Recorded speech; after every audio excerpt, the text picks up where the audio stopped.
See, trust is the connection. People are like, I'm standing on the promises of God. No, you're not.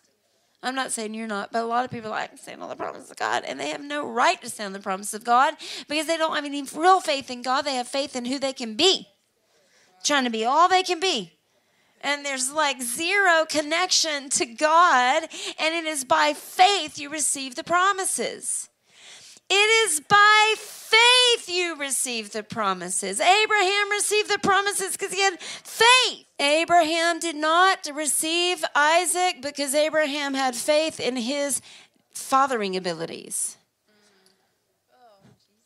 And he did not just say, well, God promised me something, and it was just like a distant, maybe, we'll see, I'd make a great dad.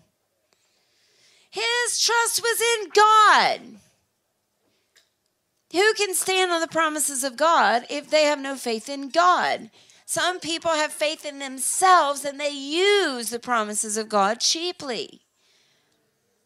In fact, they command him and demand him and direct him because of his word, and yet they have no right to because they are not connected to him in faith. It is faith.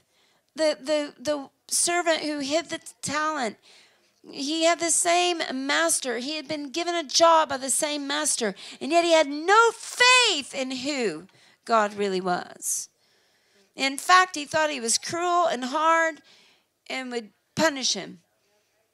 And so in his fear, which is also a form of faith, fear that the worst will happen, whoa, he hid it because he had faith, all right, faith that God was terrible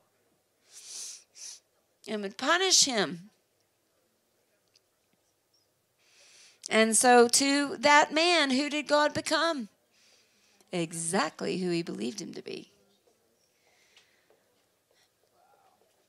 See, you become, when Jesus asked two blind men, what do you want? They said, we want to see. One versions, which probably handled it loosely, but it said, become what you believe. Well, in a way, that's true. Not that you can just get God to do things for you, but in his own hometown, he couldn't do many miracles because they didn't believe. Right?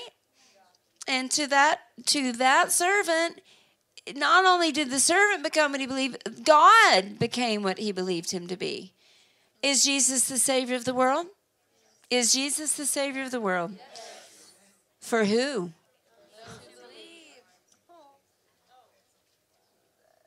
If you believe that he'll save you, he will. If you don't, he won't. He can't.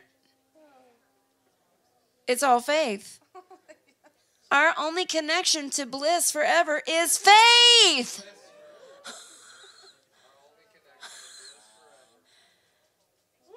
Our only connection to eternal bliss is faith.